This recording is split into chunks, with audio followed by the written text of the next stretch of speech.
Hello, everyone, and welcome to the Jeffrey Epstein Show.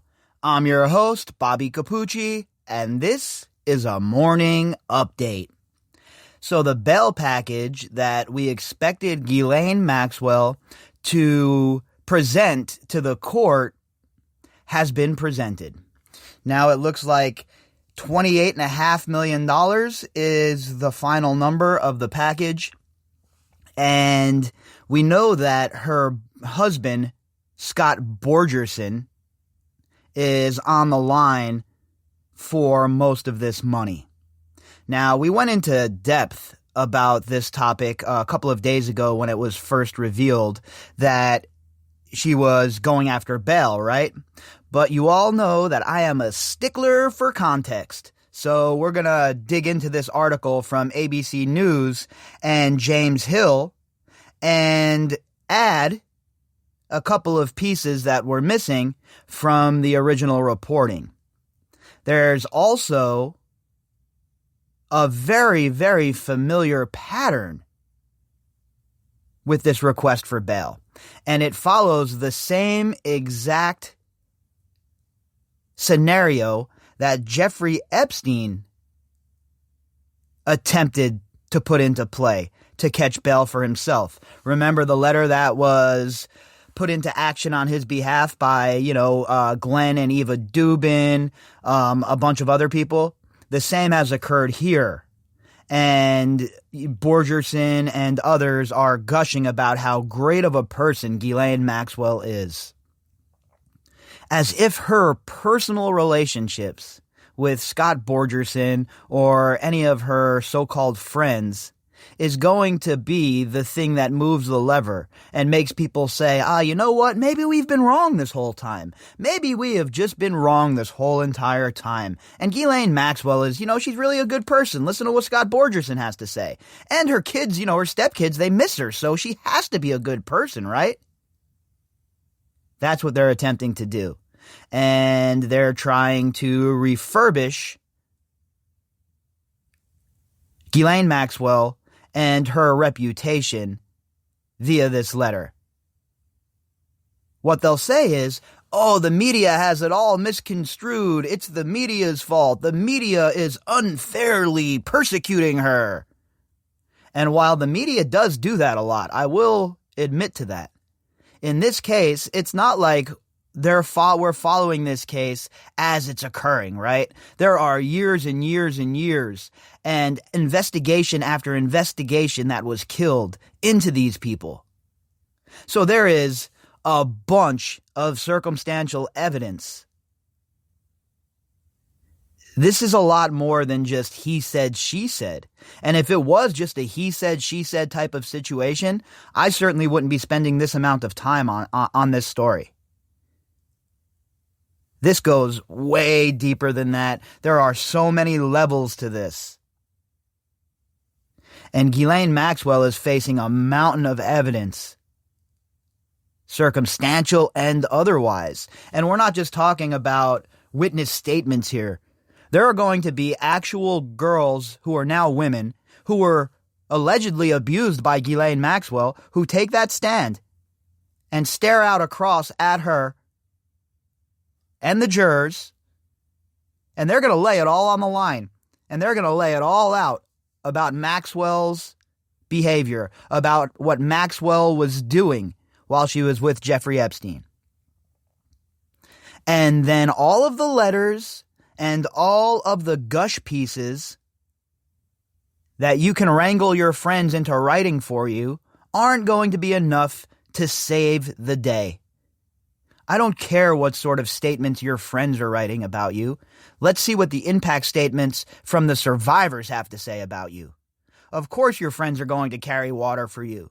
Of course your friends are going to say, she could have never done that. That's not the Ghislaine Maxwell we know. But in reality, how many people really know everyone they come into contact with or people that they call their friends?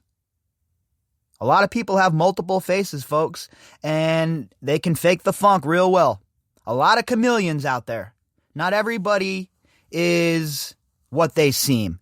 And especially when we're talking about people like Ghislaine Maxwell, Jeffrey Epstein, and those that roll with them. They have one face, right? The face that they wear when they're in public and they're trying to, buffer their reputations. And then there's the other face, when they think all the lights are down and nobody's paying attention.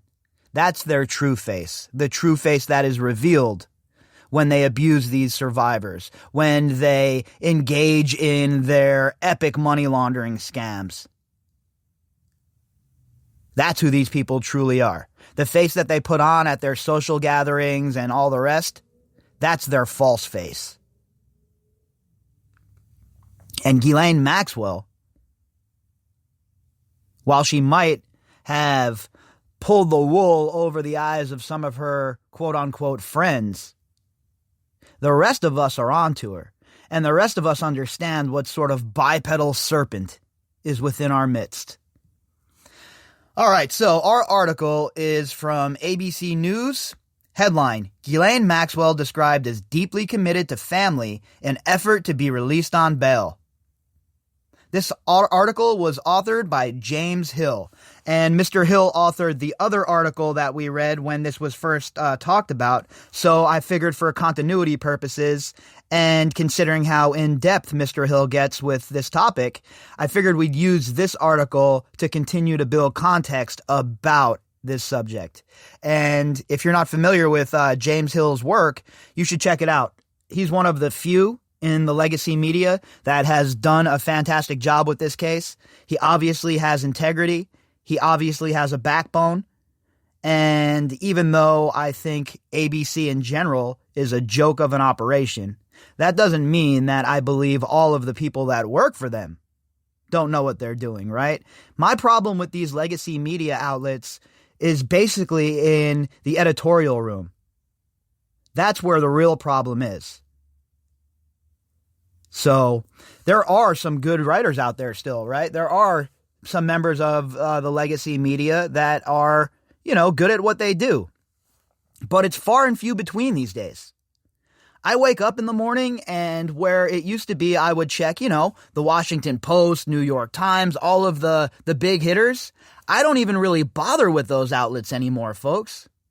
I get up and, I check a lot of independent journalists' work. I'll check some independent content creators' work. And, of course, I'll do a cursory glance through the legacy media to see what sort of gaslighting's occurring. But I don't understand how anyone could look at the legacy media at this point and say, oh, yeah, these guys are the arbiter of truth. They definitely have my best interest in mind. They really want to get to the truth of the matter, and they want to cut out all the BS, and they would just want to tell us the facts. How can anyone look at the legacy media at this point in that regard? When you have people like Glenn Greenwald being purged from the legacy media because he won't get into lockstep with them, folks, we got a big-time problem. But there are still good writers and good reporters that are working inside the monster of the legacy media, and James Hill is certainly one of them. So if you haven't checked out all of his work in regards to this story, you definitely should. He also treated Maria very fairly. So definitely check out his work. If you're not familiar with it, I'm sure most of you are, but make sure you, give him a like on Twitter or follow or whatever the hell you guys do. All right, so on to the article. The husband of Ghislaine Maxwell and more than a dozen of her family members and friends have submitted letters to a federal court in support of an effort to obtain pretrial release for the accused co-conspirator, fellow child abuser, general all-around scuzzbag and bipedal serpent, of the late sex offender, pedophile, Jeffrey Epstein, according to court documents made public on Monday. And look, don't get it twisted, right? You expect someone's husband to try and come to their defense. Write a letter, whatever it is. But this is a whole new level of scumbaggery, right? This dude left his wife, left his kids for Ghislaine Maxwell. Everybody knew what Ghislaine Maxwell was. Wasn't like him and Maxwell have been married for 40 years and she just had the curtains pulled over his eyes and he was so in love with her he had no idea what she was. No, that didn't happen. Borgerson, your cousin from Boston, walked into this with eyes wide open, knew exactly what he was doing, knew exactly the type of serpent he was with, and then this jerk-off has the audacity to write some sort of gushing letter about all of the great character attributes that she possesses? Yeah, that's going to ring well with the world. I'm sure that your letter here, pal, is going to make Judge Nathan just drop everything she's doing and give Ghislaine Maxwell bail. The letters attest to Maxwell's strong, forthright character. Oh, my lord. Really? Strong, forthright character? What's next? Jeffrey Dahmer and his incredible palate at the dinner table? And their confidence that she will not flee. Her attorneys wrote in a renewed motion for bail, which also includes a proposed bond package totaling $28.5 million, secured by 3 U.S. properties owned by Maxwell and her husband, along with other assets of close family and friends. Well, that's all fine and well, right? But my question is, how do they even have these assets? How did they buy these assets? With ill-gotten gains would be my guess. So, how is it that their assets are not seized? I have somebody that I know that's very close to me in my life. They were under federal investigation for RICO laws. And not only were they under investigation, the bitch-ass feds tapped the phone of that person's kids. They also threatened to seize that person's kids' home due to the crimes of the father. Because they said that the kids received ill-gotten gains from a criminal enterprise. So where is that same treatment of these scumbags? They shouldn't have this kind of money. This money should all be seized. If they were drug dealers, it would be seized. What, you don't think that they're taking people's houses in South Central? You better pay attention to what's going on, because that's what they do. Government seizure of property in RICO cases, it's a thing. That's how they roll. They freeze your bank accounts. They make it almost impossible for you to pay your legal fees even. But Ghislaine Maxwell and Scott Borgerson and this crew of bipedal serpents somehow is still not facing that same kind of heat. Ask yourselves why, folks. That's the real question here. That's the 500-pound gorilla in the room. The court filing reveals for the first time that Maxwell, the youngest daughter of the late British publishing tycoon Robert Maxwell, has been married since 2016 and was living what her attorneys describe as a quiet family life with her spouse. Yeah, well, it must be nice. Guess who wasn't living a quiet family life? All of these survivors that were abused by you and Jeffrey Epstein, and all of these survivors whose abuse you facilitated. They weren't living quiet and cozy lives. They weren't living in $1 million New Hampshire getaways. They weren't hanging out in chalets in Colorado. They were busy picking up the pieces of a life destroyed by you. Until Epstein's arrest last year ignited a media frenzy that has ripped the family apart. So it's the arrest of Epstein, the media frenzy, no self-responsibility for Ghislaine Maxwell, none whatsoever. I'm tired of it, okay? It's not the media's fault. This is one time it's not the media's fault. What, should everybody just stop reporting on what's going on because Ghislaine Maxwell's family is being torn apart? Well, what about when Casey Anthony was going through her trial?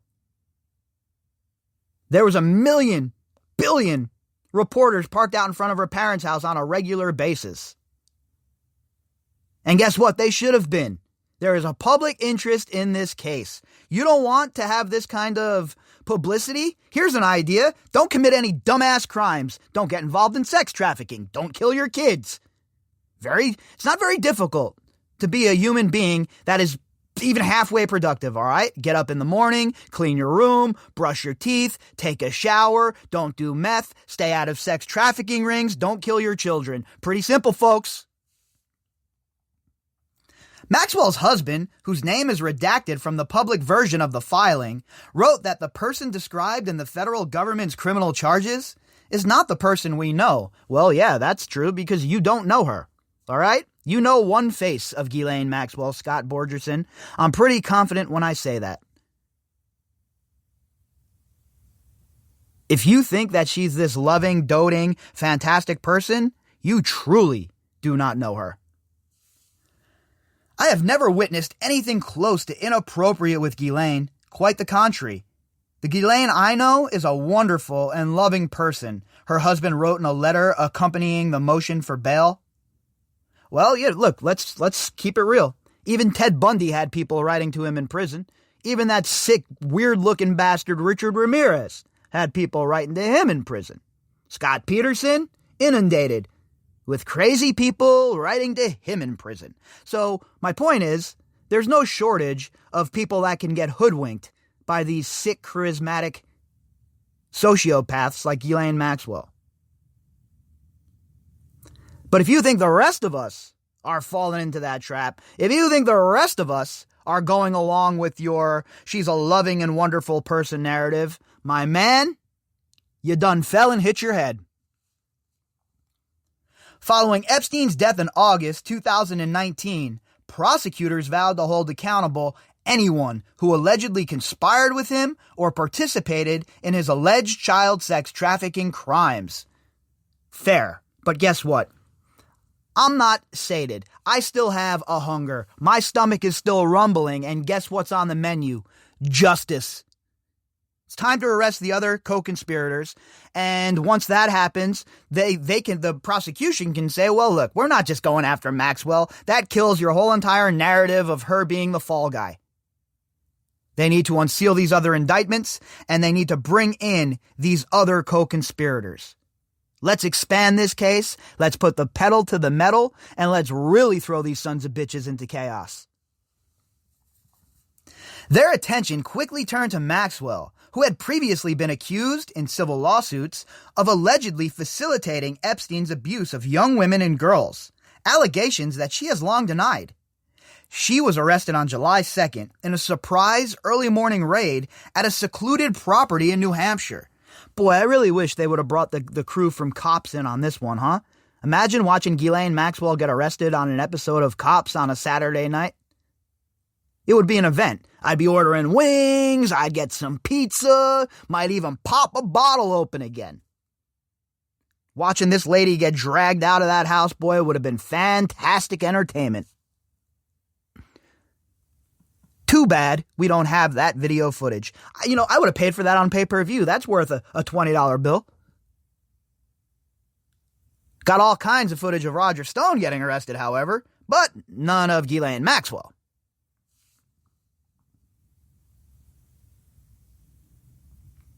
She was arrested, past that. She has pleaded not guilty to a 6-count indictment, alleging that she conspired with Epstein in a multi-state sex trafficking scheme involving 3 unnamed minor survivors between 1994 and 1997. So, again, they really reached into their bag of tricks, right, for these charges. Older charges, but powerful charges. And charges that are going to be amplified when Annie and the other girls get up there and testify. The fact of the matter is, Ghislaine Maxwell is not just looking at a police investigation where they had to recreate the crime scene. There are eyewitnesses in the dozens who are going to testify against Ghislaine Maxwell. So all of this wrangling and all of this nonsense that's going on right now is all fine and well. And it's expected from Ghislaine Maxwell's team, but they're going to really be up against it when she's staring down these accusers And the jury is sitting there waiting to see how they're going to send Ghislaine Maxwell's fate, right? They're going to send it upriver or not. And I would be hard-pressed to believe that anyone sitting on a jury, hearing girl after girl come forward and attest to the fact that Maxwell abused them, is not going to send her upriver for 1,000,000 years. Prosecutors contend Maxwell not only befriended and later enticed and groomed multiple minor girls to engage in sex acts with Epstein through a variety of means and methods, but was also, at times, present for and involved in the abuse herself. And I think that's something that is left out of this story all too much. Co-conspirator, Epstein's madam, Epstein's girlfriend. The madam shit is wild, right? That intones that she is some kind of lady of a cat house who's providing prostitutes. That's not the case. Groomer and procurer are much better titles for her. Or if you want to go the extra mile, feel free to call her a bipedal serpent.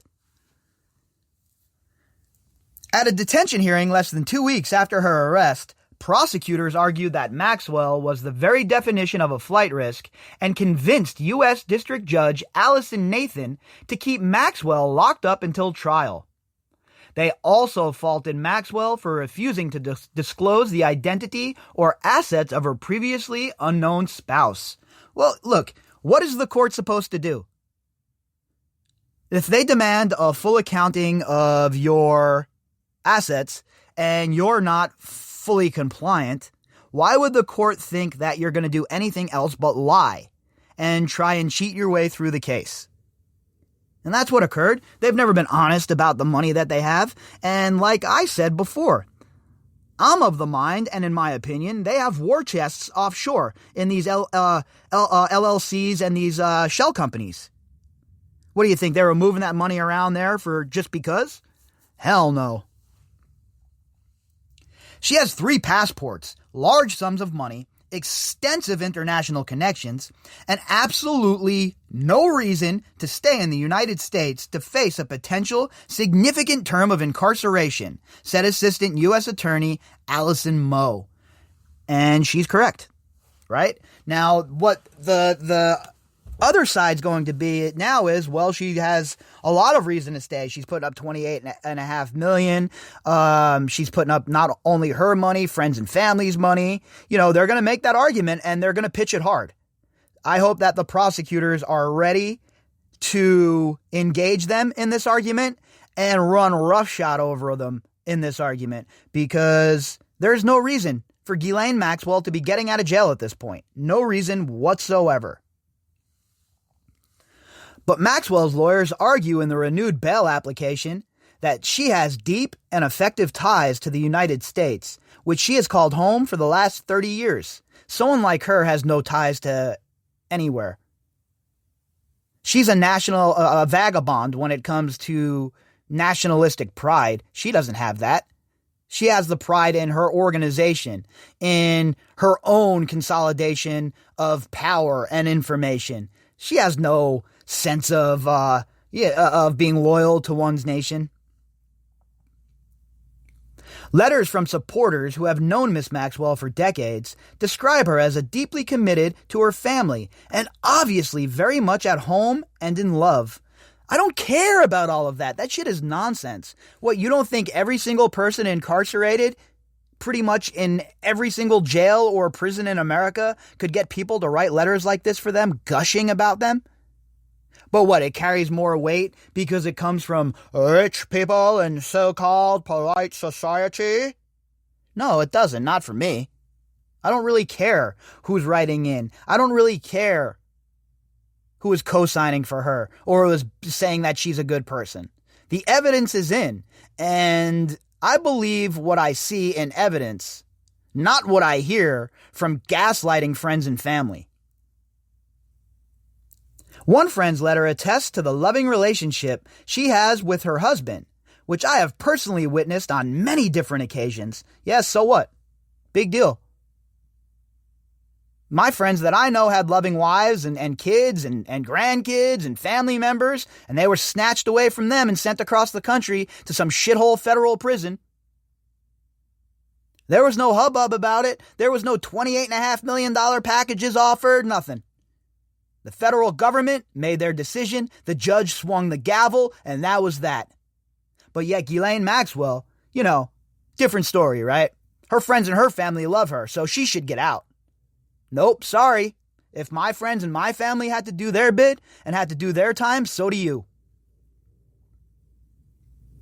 The friends and family who have written in support of Maxwell, her attorneys wrote, know her to be the antithesis of what the government has alleged. They trust her completely, including with their minor children. Yeah, just like Glenn and Eva Dubin trusted Jeffrey Epstein with their children, huh? Uncle Jeffy, who was running around talking about marrying 14-year-old Cecilia.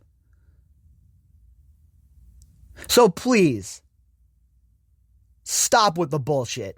You trust your children around Ghislaine Maxwell. Anyone who wrote that should be looked into by CPS. And I mean it when I say that.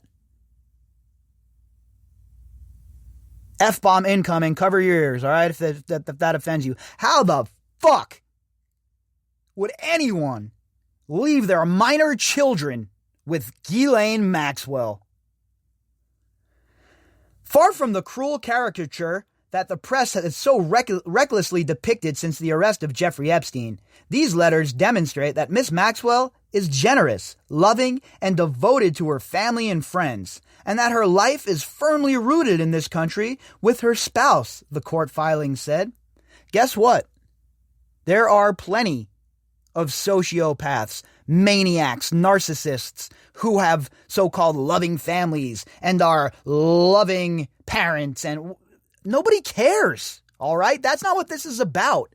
This is about her actions, and this is about the risk of her fleeing incarceration and prosecution. Point blank, period.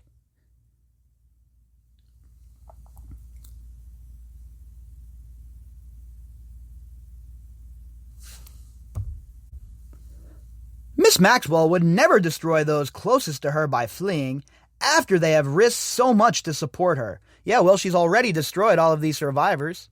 So what, they don't matter? Now we should worry about her friends and her family? People that probably were aiding and abetting her while she was on the lam. Nah, sorry, I don't care about any of them. I don't really care that they've risked so much to support her. That's on them. I don't know why anyone would put anything up for Ghislaine Maxwell. Maxwell's husband told the court in a letter that he did not come forward as a co-signer to her initial bail application because he and Maxwell were trying to protect their family from ferocious media aggression. Yeah, well, guess what? The media never protected those girls from aggression. So, guess what? The shoe is now on the other foot. The narrative has been snatched from you scumbags, and now the evisceration is on. The full court press is on. And with the pressure coming the other way,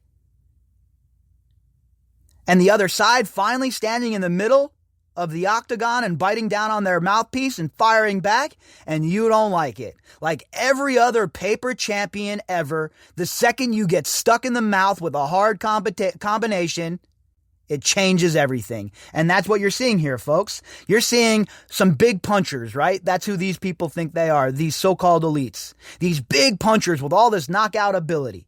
They get up there, they swing, and they knock you out. But when they get dragged down deep into the late rounds, into the deep water, they don't know how to swim. Her spouse is coming forward now because he is deeply concerned about how she is being treated in the federal detention center and because the terrible consequences that he and Miss Maxwell were trying to prevent have already occurred. Maxwell's attorneys wrote, while also noting that her husband had offered to post everything he owned as collateral to secure Maxwell's appearances in court. See, it's all about material items to these people. What can I put up in court? Oh, I'll put up everything I own in material possessions. It does not matter. Okay, listen to me clearly. None of that matters. What she is being charged with, what she has gotten away with for decades, There's no amount of bail, in my opinion, that should be acceptable for her to get out. If Miss Maxwell were to violate her bail conditions, which she has no intention of doing, she would be leaving her spouse with virtually nothing, her lawyers wrote. So Borgerson, this scumbag bastard, puts up everything he owns, even though he has children, everything he owns, according to this article, to get Ghislaine Maxwell out of jail. What an absolute prick. I really hope that his wife gets custody of these children at this point, because this guy right here, this guy shouldn't be in charge of a garden inside the house, some indoor grown tomatoes. This dude shouldn't even be in charge of that. Never mind kids. In his letter to the court, Maxwell's husband wrote that he believed she had nothing to do with Epstein's crimes. Oh yeah, I'm sure. I am sure, Scott Borgerson, that she had nothing to do with Epstein's crimes. All of these girls are lying. Ghislaine Maxwell's telling the truth, and that's that, right? Give your head a shake, you moron. I pray for Ghislaine's safety. I think we all pray for Ghislaine's safety, right? Nobody wants to see her get hurt. I certainly don't. I want her to face justice. That's what I want. And I'll tell you what, she's certainly on course for just that.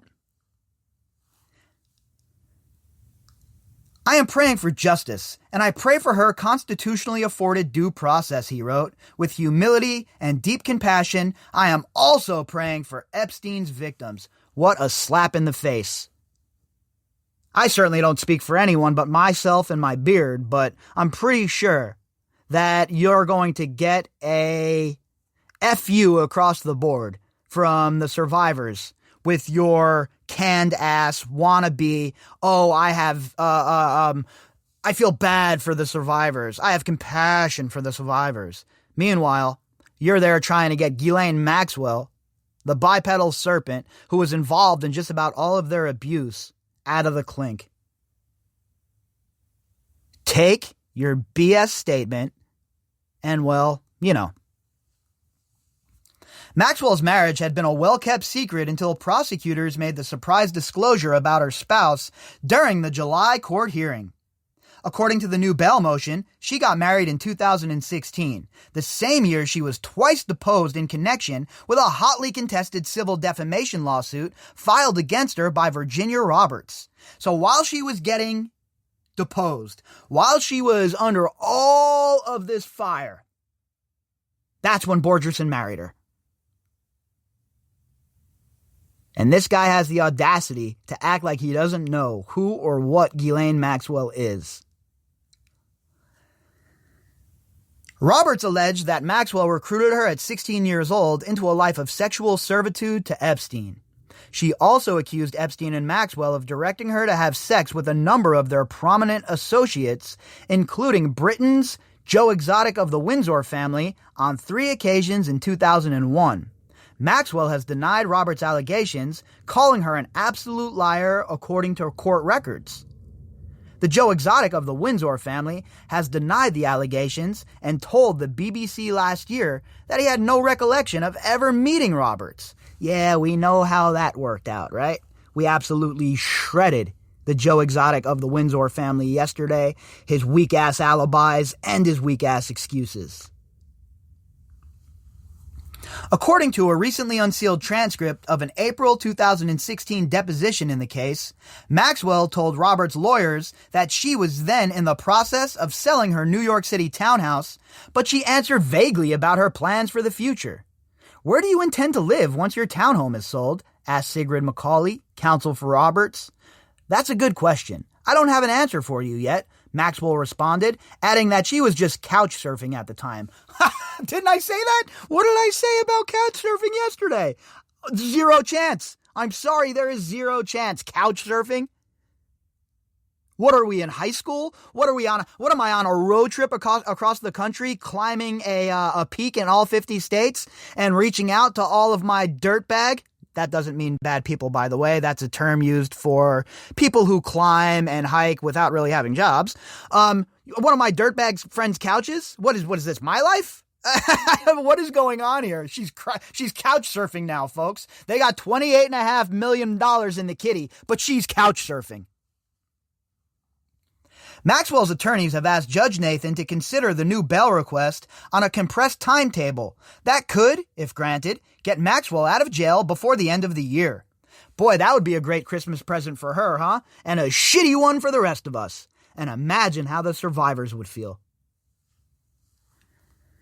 Nathan has not yet committed to Maxwell's request for a hearing as soon as December 21st. The judge directed prosecutors to submit their response to Maxwell's motion by Wednesday, and she may again seek input from the 3 women whose allegations are detailed in their criminal indictment against Maxwell before issuing a decision. Boy, I hope she does. Pretty sure Annie and the other gals will have a thing or two to say about Maxwell being bailed out. At the July bail hearing, a federal prosecutor read a statement from one of the alleged survivors who asked the judge to not let us down by allowing Maxwell the opportunity to further hurt her survivors or evade the consequences that surely await her if justice is served. If she believes she risks prison, she will never come back. And I agree, man. Why would Ghislaine Maxwell ever try and face these charges? With all of her means and the big war chest that they have available to them, why would she ever stick around and face these charges? Another alleged survivor, Annie Farmer, 41, publicly identified herself and implored Nathan to keep Maxwell locked up. You know, mad credit and props to Annie for standing up in the face of the maelstrom, put her name on the record, and get on there on that video conference and tell the judge face-to-face the deal. Annie's a straight-up hero, a superhero and a rock star, all wrapped into one. What this girl did and what she has done for years and the bravery shown by her, boy, I'll tell you what. There aren't too many people that have that kind of courage, folks. And Annie should certainly be lauded for the courage that she has shown in the face of great evil. She is a sexual predator who groomed and abused me and countless other children and young women, Farmer said. She has never shown any remorse for her heinous crimes, for the devastating, lasting effects her actions caused. And she still hasn't, right? It's all about, Ghislaine, her treatment, COVID. It's never about these survivors. It's never about a 15, 16-year-old Annie Farmer who had her whole entire life shattered the moment these idiots began abusing her. It's always about the bipedal serpent, isn't it? Well, not on this podcast. Maxwell's attorneys contend in their new bail motion that they have now assembled substantial information and evidence that was not available at the time of the first bail hearing, including a comprehensive financial report that pegs her net worth with her husband at $22.5 million and reveals that the couple has filed jointly federal tax returns every year since 2016. Bam! Borgerson is now part of the RICO investigation. Bingo, bango, boom. The motion also takes aim at what the defense team describes as the weakness of the government's case against her. The weakness, huh? This is why I think that the superseded indictment needs to just be unveiled already. How about 40 or 50 RICO charges? Okay, how about that for weak? Lying, smarmy sons of bitches. Her lawyers contend that the government has so far produced no meaningful documentary corroboration in pretrial discovery exchanges, and they argue that the investigation of Maxwell was launched only because of the government's failure to keep Epstein alive to face the charges against him. What a bunch of bullshit artists. If Epstein was there to face those charges, if he didn't die, Maxwell was getting caught up in this no matter what and going to prison. What, you think this just happened because Epstein died and they were like, so we'll get Maxwell instead? No, she was involved. Her fingerprints are all over this, and even if Epstein didn't die in prison, Maxwell was going to jail in a RICO case. 60 charges were filed against this guy, okay? The facts strongly imply that the government only chose to pursue a case against Miss Maxwell, who was not named in the Epstein indictment, because the main target, Jeffrey Epstein, had died in their custody.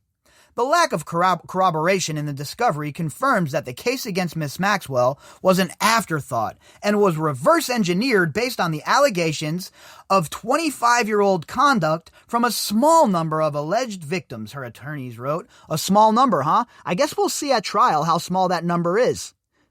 We'll just see at trial when they come out one after one, testifying against you and your sorry ass, disgusting, lying client. If granted bail under her proposed conditions, Maxwell would be restricted to a New York residence with round-the-clock security and GPS monitoring.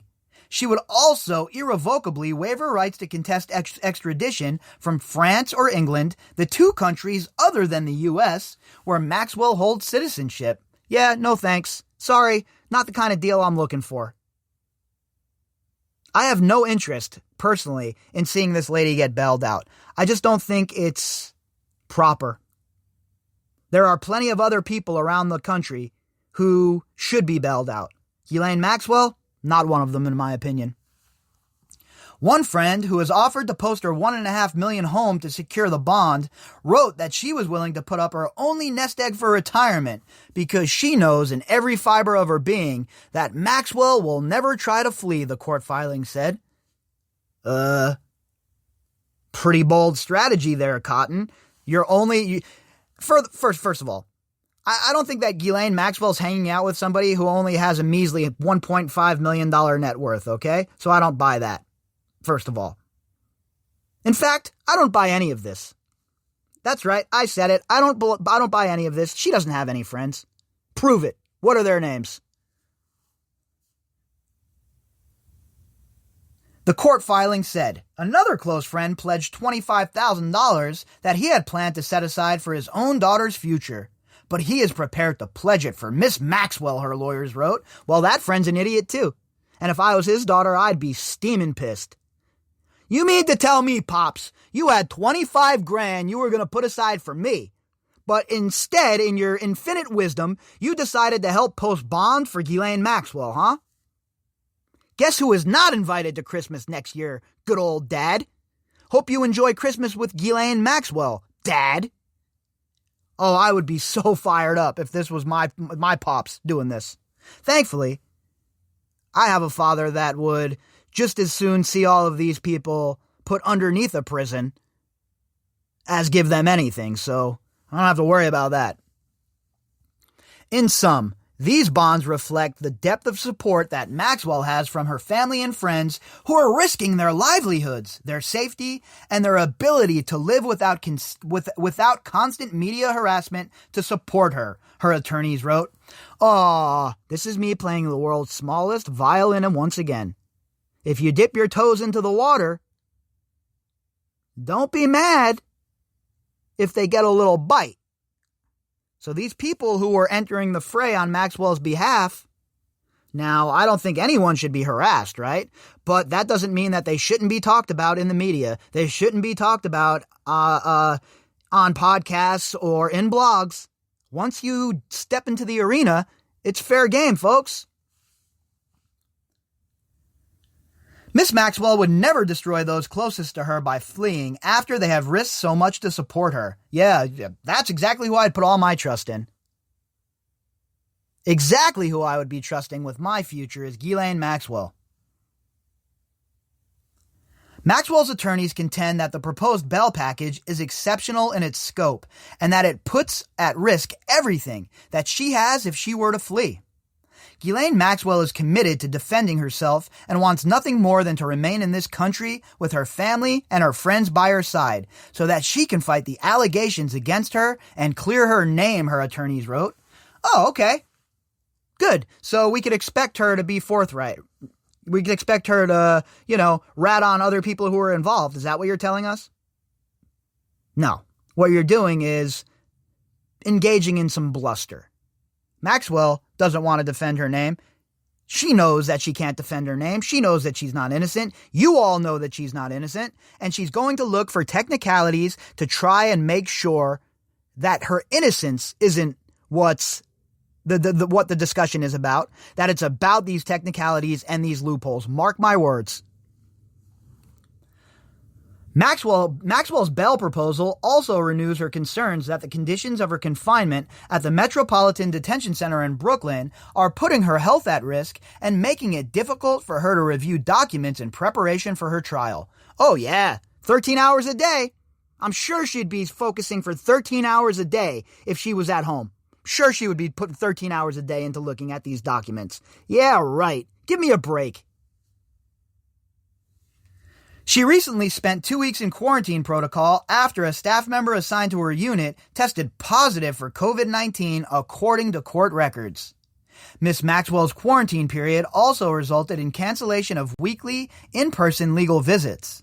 This is likely to continue in light of the spike in COVID infection within and outside the MDC, Maxwell's lawyers wrote. As of the date of this filing, the BOP reports 80 MDC inmates and staff with COVID. All right, well, if you don't have any comorbidities, you're not obese, you're not suffering from COPD or anything like that, you're going to be okay for the most part. The numbers don't lie, folks. The data says that if you're under a certain age, you're relatively healthy, you're going to be fine. Look at Trump. This guy's chowing down more hamburgers on a regular basis than the Hamburglar, eating French fries by the box load. This dude kicked it. This dude's fine. So I doubt Maxwell has anything to worry about on the COVID front. That is just such a asinine argument, in my opinion. Unless you're immunocompromised, I don't want to hear that shit. So Ghislaine Maxwell, the COVID excuse, all this other jazz. Let's really hope that the judge sees through all of this and that the judge decides not even to hear from them about a bail request. But if Nathan does decide to hear it and there is a hearing about bail, I really hope that Nathan, when she slams down that gavel and tells them to kick rocks, does it emphatically.